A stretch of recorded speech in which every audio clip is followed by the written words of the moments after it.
Jadi jangan cuma gerusa-gerusu terus melihat tayangan yang hasilnya berpuluh-puluh juta per bulan. Itu boleh untuk memotivasi kita teman-teman, akan tetapi kita juga harus melihat di daerah yang kita lihat itu bagaimana basis peternakannya, maju atau enggak.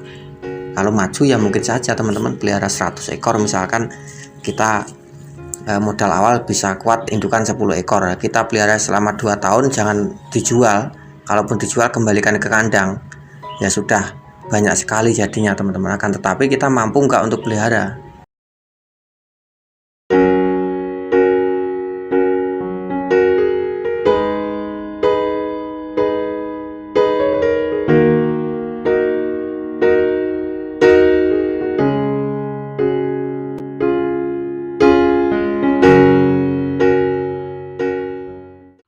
Assalamualaikum warahmatullahi wabarakatuh. Halo teman-teman, jumpa lagi di channel saya, Suwandi Ngawi Channel. Salam ngarit, salam ternak, sehat sejahtera untuk kita semuanya ya teman-teman. Mudah-mudahan kita semuanya dimudahkan segala urusan dan dilancarkan jalan rezekinya. Oke teman-teman, pada kesempatan kali ini di sini saya akan bahas seputaran mulai ternak kambing, dan khususnya untuk teman-temanku peternak semuanya yang pemula. Mohon disimak keterangan kami ini dengan benar-benar biar teman-teman gak salah paham, dan juga jika nanti keterangan-keterangan kami ini salah ataupun tidak pas, ya kami mohon maaf ya teman-teman, karena semua yang saya ceritakan itu juga berdasarkan pengalaman kami di kandang kami ini, dan juga pengalaman kami selama 2,5 tahun ini teman-teman. Karena kami selalu membuat konten itu untuk memotivasi juga, dan juga itu real dari pengalaman kami maupun dari pengalaman peternak-peternak di daerah kami teman-teman. Ini saya ceritakan kepada teman-teman peternak semuanya supaya kita saling berbagi, karena kita sama-sama peternak. Jangan sampai kita itu mengalami kegagalan ataupun mengalami permasalahan yang serius di peternakan ini, karena pada intinya di peternakan ini sangat menguntungkan ataupun menghasilkan teman-teman, selama kita cara merawat dan prosesnya itu benar. Jadi ini saya terangkan, mudah-mudahan bisa bermanfaat. Jadi sebelum memulai ternak kambing, kita itu memang harus memikirkan segala sesuatunya dulu teman-teman. Misalkan dari pakan itu yang utama, seberapa banyak lahan yang kita punya, itu penting sekali. Terus yang kedua itu seberapa maju peternakan di daerah teman-teman, itu juga penting sekali, karena nanti berhubungan dengan sistem penjualan. Kalau peternakannya tidak maju, terus pedagang besarnya nggak ada, ini juga akan menjadi permasalahan. Ini selalu saya katakan di konten-konten saya, karena ini permasalahan saya yang utama di sini teman-teman. Dan juga untuk ketersediaan pakan, misalkan dari selain bank pakan yang harus kita siapkan, misalkan di daerah teman-teman itu melimpah dari limbah pertanian, misalkan dari limbah tanaman jagung ataupun tanaman singkong, ini sangat efektif sekali untuk kita bisa mengembangkan ternak kita dengan skala banyak. Karena biasanya kalau limbah-limbah seperti itu banyak kan kita bisa mendapatkan secara gratis ya teman-teman. Kalaupun beli insya Allah juga harga murah. Jadi ini juga mengurangi dari lahan-lahan yang harus kita siapkan untuk pakan ternak kita. Karena di peternakan ini kan juga prosesnya lama teman-teman. Jadi setiap hari kita harus membutuhkan hijauan pakan ternaknya. Ini yang utama. Dan juga teman-teman juga harus melihat potensi jenis kambing apa yang kiranya diminati di daerah teman-teman. Jadi jangan terlalu mengambil keputusan terus beli kambing yang bagus-bagus, itu jangan teman-teman. Kita pelihara yang di daerah kita itu yang paling diminati dari masyarakat, itu juga penting. Jadi kita berternak itu memulai dengan semampu kita. Misalkan kita kemungkinan tuh mampunya 10 ekor, ya kita pelihara 10 ekor. Yang penting jangan sampai merepotkan kita dulu.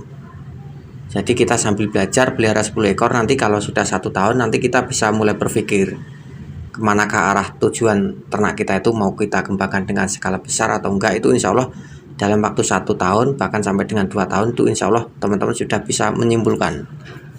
Tapi yang utama intinya itu memang basis peternakan di daerah teman-teman masing-masing, itu yang paling utama menurut saya, itu seperti itu.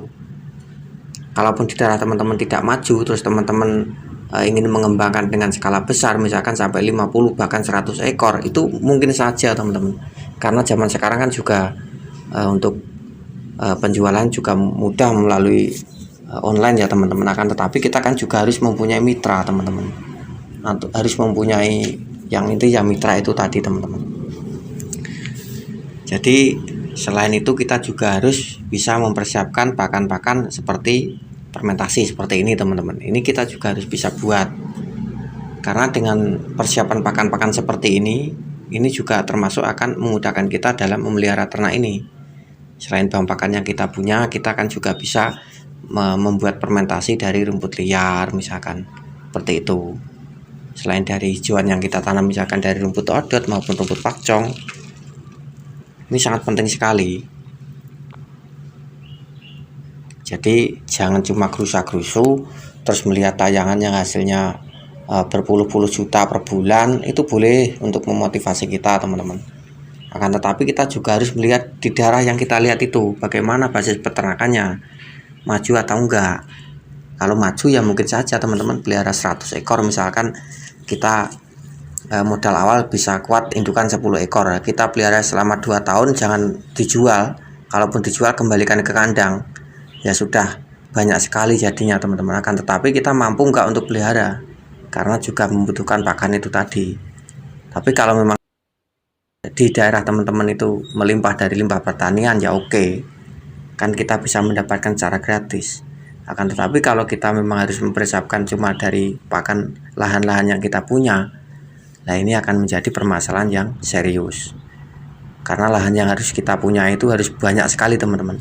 Saya sendiri di sini tuh menanam tuh kemarin tuh waktu kambing saya 20 ekor itu menanam bahan pakan tuh ada setengah hektar. Ada teman-teman, hampir ada itu. Itu kebanyakan dari rumput odot, kalaupun ada paconnya itu cuma sedikit. Itu loh teman-teman, saya tuh masih keteteran ke sana kemari itu mencari rumput supaya tidak ketelatan pakan. Itu padahal kambing cuma 20 ekor. Coba bayangkan terus kambing saya itu 50 ekor. Berarti saya harus mempersiapkan lahan itu berapa banyak teman-teman. Jadi kita itu memang juga harus berpikir cerdas. Jangan cuma hanya memikirkan hasil teman-teman. Jadi kita memang harus melihat potensi-potensi di daerah kita masing-masing supaya kita tidak gagal dalam beternak. Akan tetapi jika memang semuanya itu cuma buat sampingan, ya kita ternak semampu kita saja teman-teman. Yang penting tidak mengganggu dari aktivitas kita harian. Misalkan kita bertani terus kita mampunya cuma 10 ekor ataupun sampai 20 ekor, ya kita pelihara itu sambil kita siapkan bahan pakan ya seperti itu. Kalau untuk pokok itu ya sudah tentu jumlah kambing yang harus kita rawat itu memang harus banyak sekali teman-teman. Paling tidak ya 30 indukan itu insya Allah juga sudah hampir cukup untuk memenuhi kebutuhan kita. Itu pun nanti kalau sistem penjualan juga susah, nanti pedagangnya itu menawarnya itu semaunya saja teman-teman, nggak sesuai dengan harga yang kita inginkan. Jadi mudah-mudahan yang saya bahas ini bisa bermanfaat, dan mohon maaf jika ada nada ataupun keterangan saya yang kurang tepat, yang kurang enak pada tempatnya, mohon dimaafkan ya teman-teman, karena itu juga keterbatasan dari kemampuan kami. Dan mungkin video kami ini bisa saya akhiri, semoga bisa bermanfaat untuk teman-teman peternak semuanya, khususnya bagi teman-temanku yang pemula. Dan semoga kita semuanya dimudahkan segala urusan dan dilancarkan jalan rezekinya dan dalam keadaan sehat selalu. Dan video dari kami saya akhiri. Assalamualaikum warahmatullahi wabarakatuh.